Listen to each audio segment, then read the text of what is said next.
Hello' মোৰ মৰমৰ ছাত্ৰ ছাত্ৰীসকল, আগৰ ক্লাছত আমি যিখিনি শিকিলোঁ আজি তাৰ নেক্সট চাপ্টাৰ 7 ভগ্নাংশটো আমি আৰম্ভ কৰিব গৈ আছোঁ।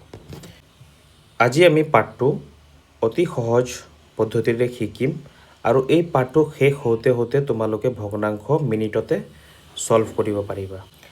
এই পাঠটোত আছে একক ভগ্নাংশ, সংখ্যাৰেখাত ভগ্নাংশৰ উপস্থাপন, প্ৰকৃত অপ্ৰকৃত মিশ্ৰ ভগ্নাংশ কাক কয়, ভগ্নাংশৰ তুলনা কেনেকৈ কৰিম, সমতুল্য ভগ্নাংশ কি, ভগ্নাংশৰ যোগ বিয়োগ যিটো খুবেই গুৰুত্বপূৰ্ণ এটা বিষয়, আৰু শেষত প্ৰাচীন ভাৰতীয় গণিতত ভগ্নাংশটো কেনেকৈ সিহঁতে কৰিছিলে বা দেখুৱাইছিলে সেইবোৰ আমি আজি শিকিম।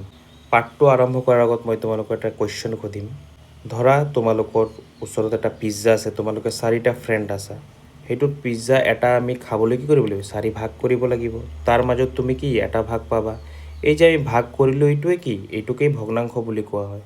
চাওঁ আহা এতিয়া আমি চাপ্টাৰটো কিতাপত যোনখিনি দিয়া আছে সেইখিনি আমি পঢ়ি টাইমটো আমি ক্ষতি নকৰোঁ, যোনটো মই তোমালোকক বনাই দিছোঁ সেইটোৱে ভালকৈ চাম আহা। প্ৰথমতে চোৱা, এটা ৰুটি আছে আৰু শিশু কিমানটা আছে, 2টা আছে। এতিয়া আমি কি কৰিব লাগিব, ভাগ কৰিব লাগিব। যেতিয়া আমি ভাগ কৰোঁ, এই যে এই ভাগটো এক ভাগ যে আছে কি, এটা ৰুটিক আমি কেই ভাগ কৰিলোঁ, 2 ভাগ কৰিলোঁ, আৰু এইটো কি আমাক ক'ব, 2 ভাগৰ 1 ভাগ। সেইকাৰণে আমি এই ভাগটোক কি ক'ম, আধা, আৰু আধাটো কেনেকৈ লেখে, এনেকৈ 2 ভাগৰ 1 ভাগ। ছেম এইটোও তেনেকুৱা কি হ'ব, 2 ভাগৰ 1 ভাগ। এতিয়া আকৌ এটা চোৱা, ইয়াতে কি কৈছে, ইয়াতেও এটা ৰুটি আছে কিন্তু মানুহ কিমানজন আছে, 4টা শিশু আছে। তে 4টা যদি শিশু থাকে তে আমি কিমান ভাগ কৰিব লাগিব, 4 ভাগ। এইটো 1 2 3 4 ভাগ কৰিম, আৰু তাৰ কাৰণে কিমানটা ভাগ কৰিলোঁ সেইটো আগত লিখিম 4, আৰু এইটো আমি কি ক'ম, 4 ভাগৰ 1 ভাগ। সেইটো কাৰণে এইটো 1/4, এইটোও কি 1/4। ইংলিছত কি হয় 1/4, আৰু আমি অসমীয়াত কি কওঁ 4 ভাগৰ 1। 1/4ও ক'ব পাৰা বা 4 ভাগৰ 1ও ক'ব পাৰা। এতিয়া চোৱা, ভগ্নাংশ কি, এটা সম্পূৰ্ণ বস্তুৰ সমান ভাগৰ নিৰ্দিষ্ট পৰিমাণ বুজাবলৈ ভগ্নাংশ ব্যৱহাৰ কৰা হয়। এইটো হৈছে ইয়াৰ ডেফিনেশ্যন।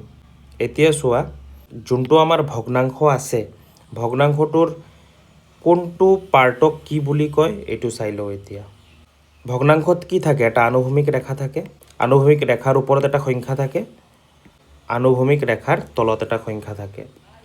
এতিয়া চোৱা, আনুভূমিক ৰেখাটো কি কৈছে, দ্বাদশ শতিকাত আল হাছাৰ নামৰ গণিতজ্ঞজনে এই ৰেখাডাল ব্যৱহাৰ কৰিছিল বা ব্যৱহাৰ কৰিবলৈ আৰম্ভ কৰিছিল। এতিয়া তাৰ নাম কি আছিলে, আল হাছাৰ, দ্বাদশ শতিকাত। এতিয়া চোৱা নেক্সট পাৰ্টটো কি হ'ল, আৰু আমি আগলৈ গম পাম যে দ্বাদশ শতিকাৰ আগত ভগ্নাংশটো কেনেকৈ লিখিছিলে।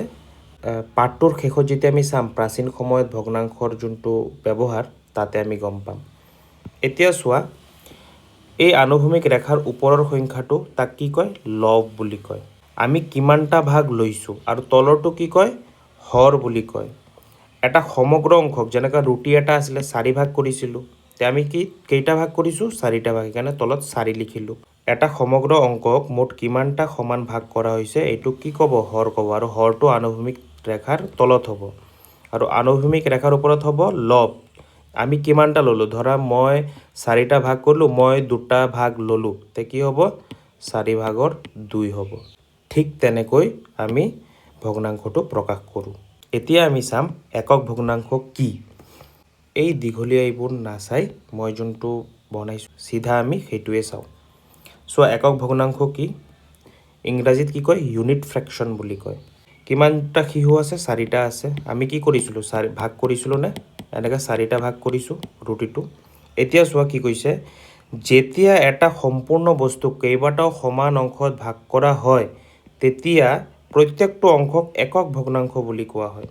ধৰা এইটো কি, এটা একক ভগ্নাংশ, এইটোও এটা কি ক'ব, একক ভগ্নাংশ বুলি ক'ব। ছেম এইটোক কি, এইবোৰক কি একক ভগ্নাংশ বুলি ক'ব। প্ৰত্যেক পাৰ্টক একক ভগ্নাংশ বুলি কোৱা হ'ব। উদাহৰণস্বৰূপে কি কৈছে চোৱা, এখন ৰুটি 4জন ল'ৰা ছোৱালীৰ মাজত সমানভাৱে ভগাই দিলে প্ৰত্যেকজনৰ মাজত কি পৰিব, 1/4। কৈছিলোঁ নহয়, এইটোক কি ক'ব, 4টা ভাগ কৰিছোঁ, সি কিমানটা পাব, 1/4 পাব। ওপৰৰ সংখ্যা যোনটো 1 আছে, এই যে ওপৰৰ সংখ্যাটো 1টো কি ক'ব, লব ক'ব, আৰু ইংৰাজীত কি কয়, নিউমেৰেটৰ বুলি কয়।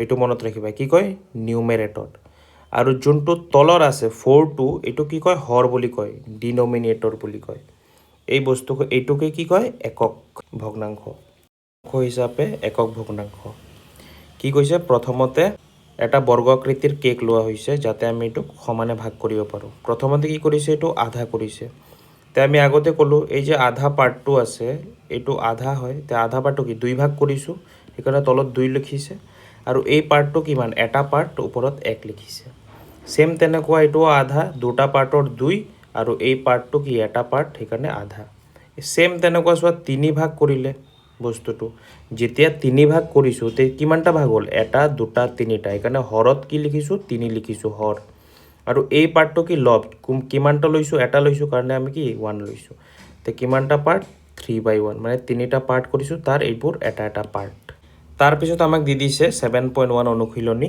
কি কৈছে চিত্ৰত দেখুৱাৰ দৰে কেকটোক 8টা ভাগত ভাগ কৰা হ'ল প্ৰত্যেকটো ভাগেই কেকটোৰ সমান অংশ খুচাবনে কিয় হয় বা নহয় ব্যাখ্যা কৰিব কৈছে এই যে কেকটো আছে কেকটো কি কৰিছে 8টা ভাগত ভাগ কৰিছে এনেকৈ এবাৰ কৰিলে 4টা হ'ল আকৌ তেনেকৈ আমি ভাগ কৰি 8টা ভাগ কৰিছোঁ টোটাল 1 2 3 4 5 6 7 8 হ'লনে 8টা ভাগ এতিয়া আমি কি ক'ব পাৰোঁ প্ৰত্যেকটো অংশ সমান আৰু প্ৰতিটো অংশই কি খুচাব 1/8 খুচাব যদি আমি ভালকৈ চাওঁ চোৱা প্ৰত্যেকটো কি ত্ৰিভুজ হৈছে আৰু ইয়াৰ যদি আমি ভালকৈ চাওঁ আগৰ চেপ্টাৰটোত যোনটো পঢ়ি আহিছোঁ এইটো নাচালেও হ'ব কিন্তু ভূমি আৰু যোনটো উচ্চতা আছে প্ৰায় সকলোৰে সমান সেইকাৰণে আমি কি ক'ব পাৰোঁ প্ৰত্যেকটো অংশ সমান হ'ব 8টা সমান সমান ভাগ কৰিব এতিয়া 2 নম্বৰটো কি কৈছে উক্ত কেককেইটাৰ প্ৰত্যেকৰে সমানে 8 ভাগত ভাগ কৰাকৈ বিভিন্ন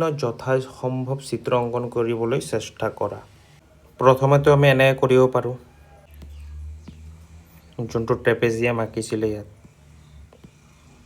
এইটো হ'ল এটা আৰু কি কৰিব পাৰোঁ সেকেন্ড কেকটোৰ কাৰণে ধৰা প্ৰথমতে সেকেন্ড কেকটোৰ কাৰণে কি কৰিম এটা পথালিকে ভাগ কৰিম প্ৰথমতে তাৰপিছত আকৌ এইটোক 3টা ভাগ কৰিম হ'ল 3টা ভাগ চোৱাচোন টোটাল কিমান হ'ল 1 2 3 4 5 6 7 8 এইটো এটা পদ্ধতি 3 নম্বৰ কেকটো আমি কেনেকৈ কাটিম চাওঁ এনেকুৱা এটা উলম্বকে কাটিলোঁ তাৰপিছত আকৌ ইফালে এটা দুটা তিনিটাকে কাটিম তেতিয়াও কি হ'ব 8টা হৈ যাব 1 2 3 4 5 6 7 8 হ'ব ছবিটো তেনেকুৱা আছে কাৰণে ভালকৈ আঁকিব পৰা নাই ধৰা এটা কেক আছে কেকটোক আমি এনেকৈ কাটিব পাৰোঁ এনেকৈ আকৌ কেনেকৈ কাটিছোঁ এনেকৈ 1 2 3 তে 8টা পাৰ্টকৈ আমি ভগাই দিছোঁ আৰু এইটোতো আমাক দিয়ে দিছে ইয়াতে দিছে একক ভগ্নাংশত ব্যৱহাৰ কৰি পৰিমাপন এইটো আমি এতিয়া নকৰোঁ নেক্সট ভিডিঅ'ত কৰিম ভিডিঅ'বোৰ সৰু ৰাখিম যাতে তোমালোকে সম্পূৰ্ণ চাই কমপ্লিট কৰিব পাৰা সোনকালে আৰু সেইবোৰ ৰিভিজন কৰা এতিয়াৰ পৰা আমি ভিডিঅ'বোৰ ডেইলি দিম যাতে তোমালোকে ডেইলি এংগেজ থাকা ভিডিঅ'টো ফ্ৰেণ্ডৰ সৈতে শ্বেয়াৰ কৰি দিবা যাতে তোমালোকে একেলগে শিকিব পাৰা আৰু টেলিগ্ৰামটো জইন কৰি ল'বা গড ব্লেছ ইউ ষ্টুডেণ্টছ